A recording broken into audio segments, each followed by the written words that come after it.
야당과 조율이 된 게 아니었다고 하던데 대통령이 바로 국회로 들어갔습니다. 하야하라 팻말로 이어진 시위를 뚫고 정세균 의장을 만났는데요. 그 장면으로 먼저 모시겠습니다.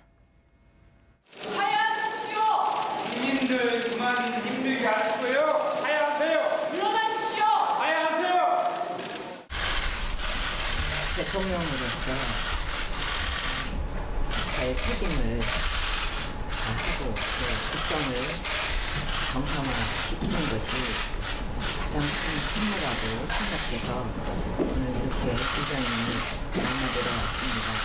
여야 합의로 총리의 좋은 분을 추천해 주신다면 그분을 총리로 임명해서 실질적으로 내각을 생활을 나갈 수 있도록 하겠습니다. 경제를 살리고 또 서민 생활이 안정될 수 있도록 여야가 힘을 모으고 국회가 적극 나서 주시기를 바랍니다. 여야가 총리를 추천하면 받겠다. 박 대통령의 제안 과연 민심을 다독일 수 있을까요? 뭘 꺼내도 이제는 승부수라고 쓰는 언론은 없네요. 어지러운 시국 박찬종 변호사 모시고 짚어보도록 하겠습니다. 안녕하십니까? 안녕하십니까? 나와주셔서 감사해요. 박 대통령의 국회 방문 참 이 수모처럼 여겨지는 시위장을 뚫고 들어갔는데 일단 어떻게 보이시는지요? 10월 25일에 1분 30초 사과 성명을 네. 발표했죠. 90초 성명. 그리고 열흘 뒤 11월 4일 날 이제 9분의 사과를 9분 했는데 20초죠. 네. 그 다음 날 이제 김병준 교수를 총리로 지명했지요. 네. 그 일련의 과정이 하야하라, 그만둬라, 물러나라라고 하는 야당의 주장이 아니라 초중고등학생까지 주장하는 그런 성난 민심의 본물이 네. 이게 청와대 이 정문을 쓰나미가 밀고 들어간 네. 그런 상황에서 대통령은 자꾸 그 성난 민심에 등 떠밀려가는 그런 이 행보를 보이고 있고 네. 이제는 야당 대표와의 면담까지 이루어지지 않으니까 네. 막다른 골목에서 일단 국회의장이라도 찾아간 거 아닌가. 그 제가 보기에 그 모습이 네. 너무 초췌하고 우리 대통령이 네. 국가원수인 우리 대통령이 왜 이 지경까지 전락하고 말았나. 그래서 오늘 저런 모습도 네. 국민들의 사기를 지극히 떨어뜨리는 일이다. 이렇게 네. 생각합니다. 일단 총리로 여야가 추천을 해주면 그 사람에게 내각을 통할하게 하겠다라고 하는 게 박 대통령의 제안이었습니다. 이게 야당에게 실질적으로 총리 추천으로 이어질 수 있을까요? 글쎄 이건 이제 우리 헌정사에 처음 있는 일인데 네. 과도 정부 구성했던 과거 60년대 이후로서는 아직 그 유사한 일이 없어서 네. 처음 가보는 길인데 네. 그 국회가 여야가 합의해서 추천해 주는 걸 대통령이 임명할 수도 있지요. 네. 그러면 그 총리에게 대통령이 어느 정도 권한을 위양하느냐. 모든 권한을 위양하고 야당은 이선 후퇴하라는 의견이 있죠. 물론 그쵸. 강경론자들은 하야하라는 것인데 그 이선 후퇴라는 말이 나는 헌법적으로 네. 굉장히 모호하게 들려요. 이 국무총리는 헌법 규정에 네. 대통령의 명을 받아 행정각부를 통할하며 국무위원회 임면 제청권 또는 네. 를 갖는다 이렇게 되어 있거든요. 대통령 명령을 받아 그 대통령이 위임하는 그 범위 안에서 행정각부를 통할한다 이렇게 네. 되어 있죠. 그러면 국회가 추천하는 총리에게 행정각부 통할권을 위임하겠다. 그런데 문제는 국군 통수권과 외교 교섭권입니다. 네. 이것까지 이 국무총리에게 미룰 수 있느냐 하는 것은 나는 헌법적으로 봐서 그건 안 되는 일이고 불가능한 일이 되겠죠. 네. 국군 통수권과 외교 교섭권. 네. 그 외국 정상과의 정상회담 이것까지도 총리에게 뭐 대행해 줘 버린다. 네. 그러면 한국 대통령은 완전히 청와대 골방에 갇혀 있는 신세가 되는 네. 그런 존재인가? 박 대통령이 생각하는 이 국무총리에게 권한을 위양하겠다는 것은 전혀 다른 것이라고 저는 생각해요. 어느 일정한 부분을 그어서 주고 네. 자기는 계속 어떤 이 지휘권을 갖겠다는 이런 뜻이 아닌가 영향력을 싶어요. 행사하겠다. 무엇보다 오늘 대통령 표정을 보니까요. 저렇게 시위가 있는데도 여전히 엷은 미소를 띠고 들어가시고 준비한 녹차 단 한 잔도 안 마셨다 그러시더라고요. 그런 결기가 있다면 내가 이 선 후퇴하겠다. 모든 거 내려놓겠다. 총리에게 모든 것을 일임하겠다라는 그 말이 왜 안 나올까요? 그거에 하기가 참 어렵겠지요. 네. 박근혜 대통령 10살 때 청와대 들어가서 18년 동안 대통령의 영애로 자라왔고 네. 그 자의식이 누구보다도 강하고 네. 그다음에 제가 이 당선되고 인수위 시절에 인수위 취임 네. 직전에 이 MBN에서 아마 한 3차례 정도 박 대통령은 이제 취임하면 네. 막걸리를 마시는 대통령이 되십시오. 네. 그게 소통하라는 뜻이었거든요. 네. 그런데 그 소통의 개념이 제가 생각하는 거하고 비교를 해보면 박 대통령의 경우에 전혀 개념이 머리에 안 들어가 있어요. 그 소통 부재에서 최순실 파동도 나는 생겨났다고 생각합니다. 네. 기자회견 제대로 안 하지요. 그다음에 대면 보고 심지어는 수석 비서관들 중에는 대면 보고 한 번도 못하고 네. 자리를 떠난 사람이 있다고 그랬거든요. 네. 조윤선 지금 문화체육부 장관이 어제 그저께 국회에서 정무수석 비서관 11개월 동안에 단 한 차례도 대면 보고를 안 했다. 네. 저는 그 얘기를 듣고 이거 대통령이 너무 심하다 하는 생각도 들었지만은 네. 한편으로 12개월 동안 정무수석으로 있은 사람이 바깥에 여론도 있고 그런데 그것을 자진해서 대통령께 대통령 각하 제가 보고드릴 있습니다라고 보고를 하지도 않는 그런 수석 비서관과 그런 장관들로만 지금 채워져 있는가. 네. 그러니까 이것도 쌍방향에서 보면 굉장히 문제예요. 우리는 불통 대통령의 불통 비서관, 불통 총리나 장관만 갖고 있는 우리 국민인가 이게? 네.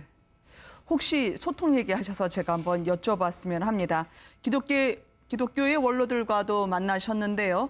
이게 일각에서 제기하는 주장은 조금 고운 말만 하셨던 분만 만나셨고 따가운 이야기를 한 분들은 대상에서 제외가 됐다. 아직까지도 소통이라 하면 듣고 싶은 말만 듣고 싶어 하시는 게 아닌가.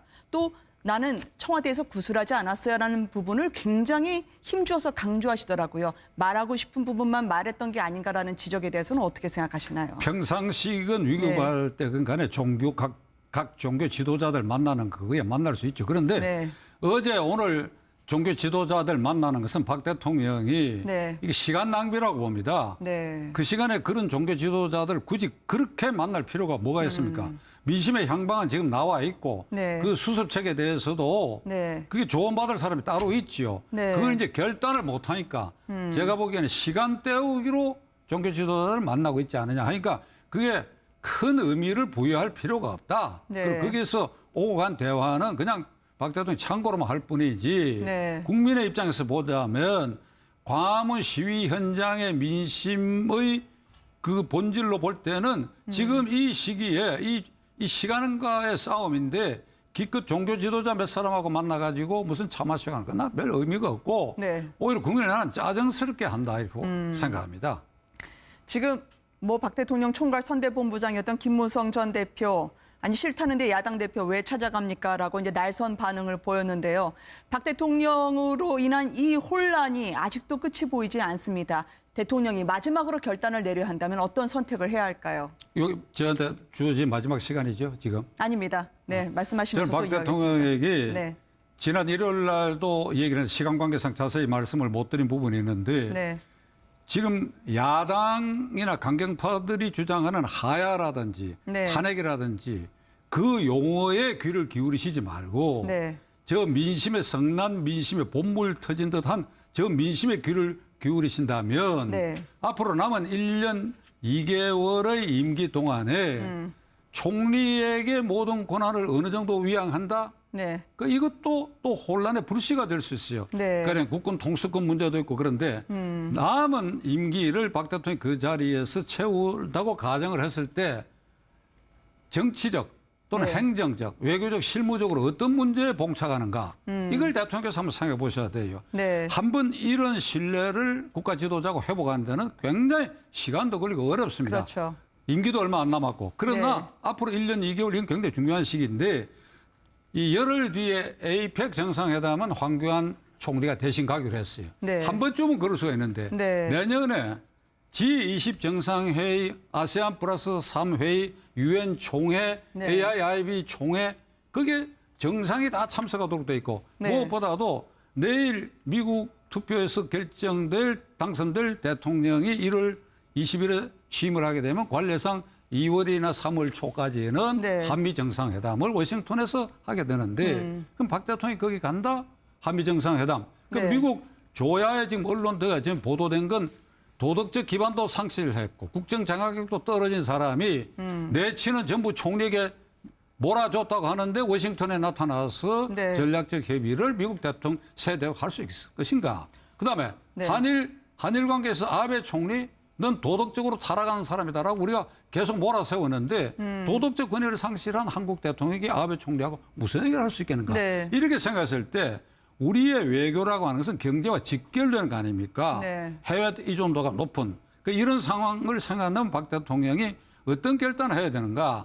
내가 하야라든 이런 용어가 아니고 내가 임기를 스스로 단축하는 것이 어떻게 했는가. 네. 이걸 오늘날 깊이 생각하실 필요가 있다고 저는 생각합니다. 갈등과 분열, 혼란을 서둘러서 수습하기 위해서라도요. 그런데 그러니까 덜커덕 내가 하야하겠다, 사임하겠다 할 것이 아니고 네. 그런 결심을 하고 나서는 정말 청와대 여야 지도자들과 각계 지도자들을 불러 모아가 내가 이렇게 결심을 했습니다. 네. 그러면 헌법 절차에 따라서 내가 사임한 날로부터 60일 안에 새 대통령 선거를 하게 되는데 그것에 대한 불안과 이게 예상되는 혼란이 있을 수 있는데 이것을 국민들에게 안심시키면서 네. 이 60일 뒤에 대통령 선거를 치르는 그러한 순리의 방법에 대해서 어떤 합의점, 로드맵을 만들어내고 그리고 날짜를 정해서 내가 그만두겠습니다. 그럼 네. 그날로부터 대통령 선거가 시작되도록 이렇게 해서 빨리 조기에 네. 이 국가 지도자의 이 흔들림 때문에 올 수 있는 국가적 손실을 네. 1년 2개월 현직 대통령 그냥 두고 갈 것인가 아니면 이 단계에서 사임하고 60일에 뽑느냐. 또 하나 문제는 박 대통령에게 어떤 문제가 있는가 하면 계속 이 재판이 진행돼요. 네. 최순실, 안종범, 누구 정호성. 그리고 대통령 자신이 포토라인에 지금 서게 돼 있잖아요. 네. 그것도 한 번 수사에 끝날라는지 계속 이어진다. 역대 대통령 그런 일이 없었거든. 네. 아들이나 형제 문제는 개인적 일탈로 대통령이 재판에 나가거나 조사받은 일이 없잖아요. 근데 네. 박 대통령 경우는 지금 이게 계속해서 잘 아시지만 1심, 2심 안종범을 예를 들자면 1심, 2심 6, 7개월 가는 사이에 그게 계속 네. 대통령 이름이 나오고 또 이게 지금 아까 대기실에서 뉴스를 봤습니다마는 영남대학교 재산 채무 문제를 비롯해 갖고 네. 박근혜 대통령 관계되는 것이 꼬리를 물게 된다 이거죠. 그런데 이런 상황 안에서 외교교섭에 나선다는 건 불가능한 일이다. 이게. 아니 마침 외교 말씀하시길래 뉴욕타임즈의 만평을 보니까요. 미국 대선 때문에 정신이 없을 것 같은데 굳이 한국에 대한 만평을 내놨더라고요. 박 대통령의 머릿속을 지배하고 있는 또 하나의 연이 있다는 식으로 조롱조로 내놨습니다. 이 조야에서 또 외교가에서도 미국 대사들이 도대체 한국은 어떻게 돌아가는 거니라고 아마 윤병세 장관한테 넌지시 물었던 것 같은데 저 수모를 과연 어디까지 우리가 가야 되느냐라는 부분에서 기간을 여쭙는 게 좀 우문일 것 같습니다만 그래도 1년 4개월이 아닌 얼마 안에 임기를 단축시키겠다는 각오로 박 대통령이 임해야 할까요? 그러니까 지금 이미 식물 상태가 된 거예요. 네. 박 대통령 아무리 몸부림쳐도 신뢰가 회복되질 않습니다. 식물 상태가 된 데다가 이것저것 얽혀가지고 재판 문제 모든 게 걸려가 대통령 그 머리에 식물 네. 상태 대통령 머리에 지금 뉴욕타임스 그걸 보도했다고 하니까 네. 뭐가 들어앉아 있겠어요. 부끄러움이 들어앉아 있고 당황함이 들어앉아 있고 이러면 식물 대통령이 네. 환자 대통령이 돼요. 자칫. 환자 대통령을 청와대 모셔다 놓고 네. 그 이로 하여금 외교교섭을 하게 하고 그 이에게 국군 통속권이 주어지고 네. 나머지만 총리가 갖는다. 이게 국가적으로 엄청난 파장이 일고 경제에도 엄청난 충격이 올 수 있다. 네. 그렇기 때문에 지금부터 한 3개월 안에 모든 것을 끝낼 수 있다고 저는 생각합니다. 아, 알겠습니다. 임기를 3개월이라도 대선 일정을 앞당겨서라도 이 혼란과 분열 빨리 종식시키겠다는 국군 통수권자 그리고 국가 원수로서의 결단이 필요하다는 말씀이시죠. 네, 오늘 말씀 감사해요. 변호사님 잘 들었습니다. 고맙습니다. 이 행보를 보이고 있고 네. 이제는 야당 대표와의 면담까지 이루어지지 않으니까 네, 막다른 골목에서 일단 국회의장이라도 찾아간 거 아닌가. 그 제가 보기에 그 모습이 네. 너무 초췌하고 우리 대통령이 네. 국가원수인 우리 대통령이 왜 이 지경까지 전락하고 말았나. 그래서 오늘 저런 모습도 네. 국민들의 사기를 지극히 떨어뜨리는 일이다. 이렇게 네. 생각합니다. 일단 총리로 여야가 추천을 해주면 그 사람에게 내각을 통할하게 하겠다라고 하는 게 박 대통령의 제안이었습니다. 이게 야당에게 실질적으로 총리 추천으로 이어질 수 있을까요? 글쎄 이건 이제 우리 헌정사에 처음 있는 일인데 네. 과도 정부 구성했던 과거 60년대 이후로서는 아직 그 유사한 일이 없어서 네. 처음 가보는 길인데 네. 그 국회가 여야가 합의해서 추천해 주는 걸 대통령이 임명할 수도 있지요. 네. 그러면 그 총리에게 대통령이 어느 정도 권한을 위양하느냐. 모든 권한을 위양하고 야당은 이선 후퇴하라는 의견이 있죠. 물론 그쵸. 강경론자들은 하야하라는 것인데 그 이선 후퇴라는 말이 나는 헌법적으로 네. 굉장히 모호하게 들려요. 이 국무총리는 헌법 규정에 네.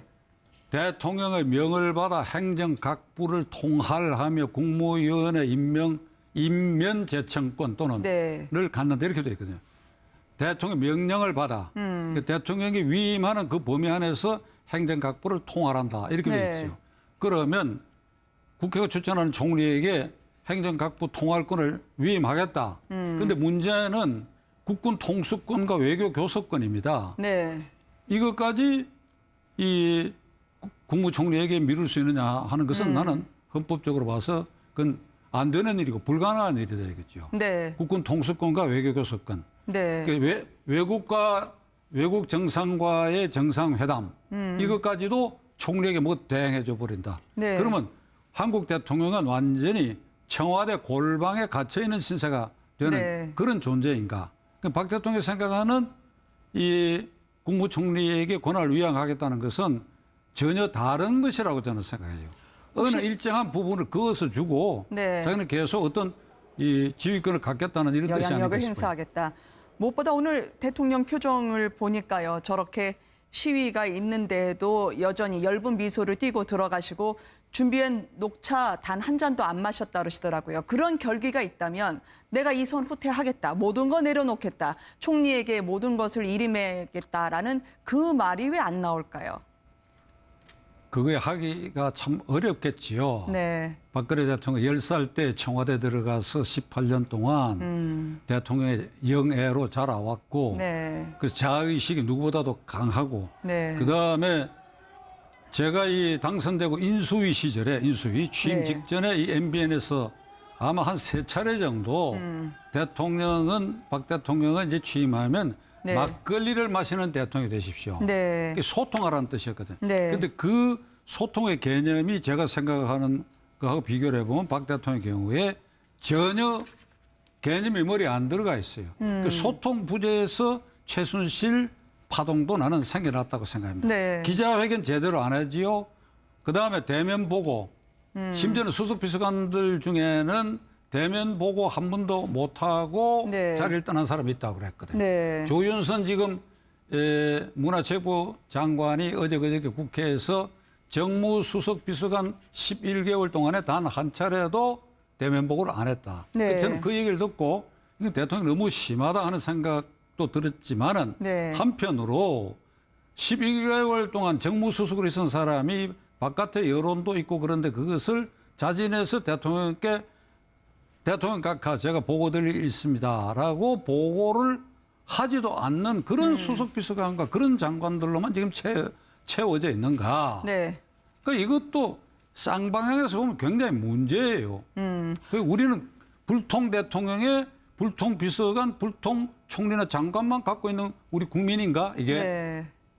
혹시 소통 얘기하셔서 문제도 있고 그런데 남은 임기를 박 대통령이 그 자리에서 채운다고 가정을 했을 때 정치적 또는 네. 행정적, 외교적, 실무적으로 어떤 문제에 봉착하는가 이걸 대통령께서 한번 생각해 보셔야 돼요. 네. 한번 이런 신뢰를 국가 지도자고 회복하는 데는 굉장히 시간도 걸리고 어렵습니다. 그렇죠. 임기도 얼마 안 남았고 그러나 네. 앞으로 1년 2개월 이건 굉장히 중요한 시기인데 이 열흘 뒤에 에이펙 정상회담은 황교안 총리가 대신 가기로 했어요. 네. 한 번쯤은 그럴 수가 있는데 네. 내년에 G20 정상회의, 아세안 플러스 3회의, UN 총회, 네. AIIB 총회 그게 정상이 다 참석하도록 돼 있고 네. 무엇보다도 내일 미국 투표에서 당선될 대통령이 1월 20일에 취임을 하게 되면 관례상 2월이나 3월 초까지는 네. 한미 정상회담을 워싱턴에서 하게 되는데 그럼 박 대통령이 거기 간다? 한미 정상회담. 그럼 네. 미국 조야의 지금 언론들가 지금 보도된 건 도덕적 기반도 상실했고 국정 장악력도 떨어진 사람이 내치는 전부 총리에게 몰아줬다고 하는데 워싱턴에 나타나서 네. 전략적 협의를 미국 대통령 세대로 할 수 있을 것인가. 그다음에 네. 한일 관계에서 아베 총리 넌 도덕적으로 타락한 사람이다라고 우리가 계속 몰아세웠는데 도덕적 권위를 상실한 한국 대통령이 아베 총리하고 무슨 얘기를 할 수 있겠는가. 네. 이렇게 생각했을 때 우리의 외교라고 하는 것은 경제와 직결되는 거 아닙니까? 네. 해외 의존도가 높은 이런 상황을 생각하면 박 대통령이 어떤 결단을 해야 되는가.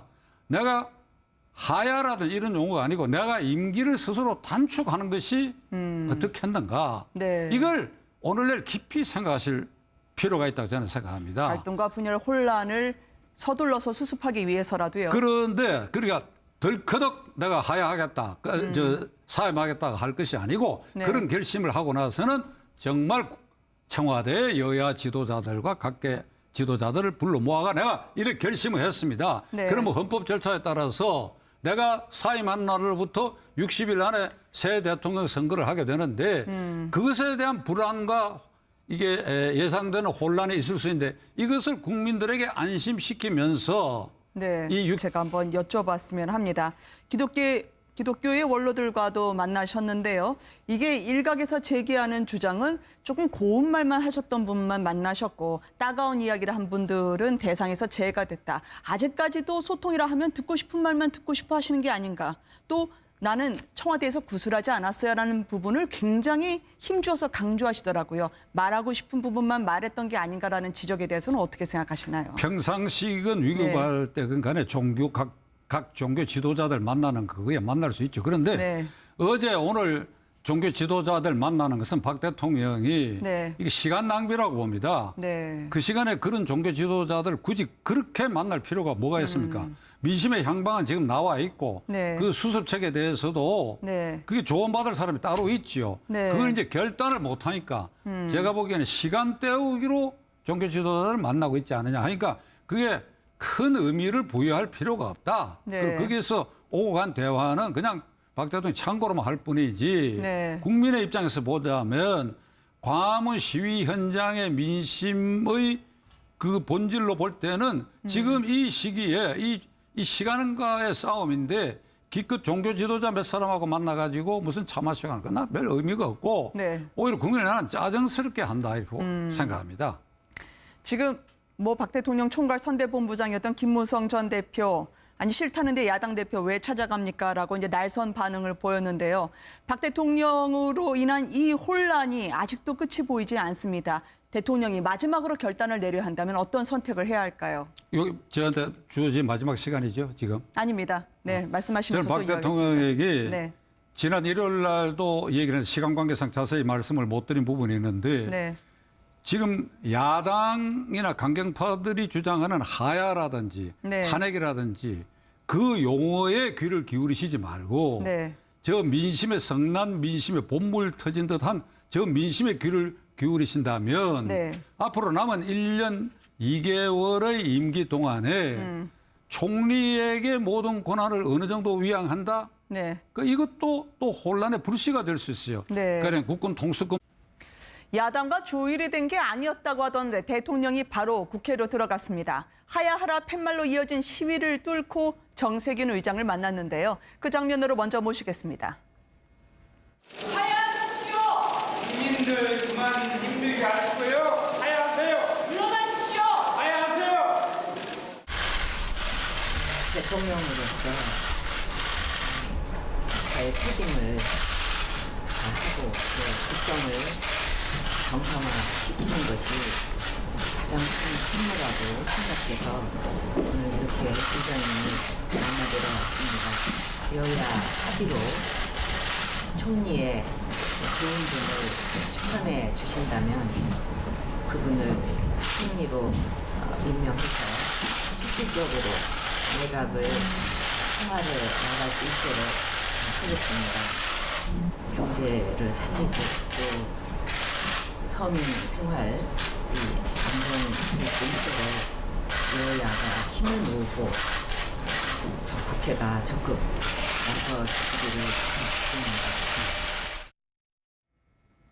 여야가 총리를 추천하면 받겠다. 박 대통령의 제안 과연 민심을 다독일 수 있을까요? 뭘 꺼내도 이제는 승부수라고 쓰는 언론은 없네요. 어지러운 시국 박찬종 변호사 모시고 짚어보도록 하겠습니다. 안녕하십니까? 안녕하십니까? 나와주셔서 감사해요. 박 대통령의 국회 방문 참 이 수모처럼 여겨지는 시위장을 뚫고 들어갔는데 일단 어떻게 보이시는지요? 10월 25일에 1분 30초 사과 성명 네. 발표했죠. 90초 성명. 그리고 열흘 뒤 11월 4일 날 이제 9분의 사과를 9분 했는데 20초죠. 네. 그 다음 날 이제 김병준 교수를 총리로 지명했지요. 네. 그 일련의 과정이 하야하라, 그만둬라, 물러나라라고 하는 야당의 주장이 아니라 초중고등학생까지 주장하는 그런 성난 민심의 본물이 네. 이게 청와대 이 정문을 쓰나미가 밀고 들어간 네. 그런 상황에서 대통령은 자꾸 그 성난 민심에 등 떠밀려가는 그런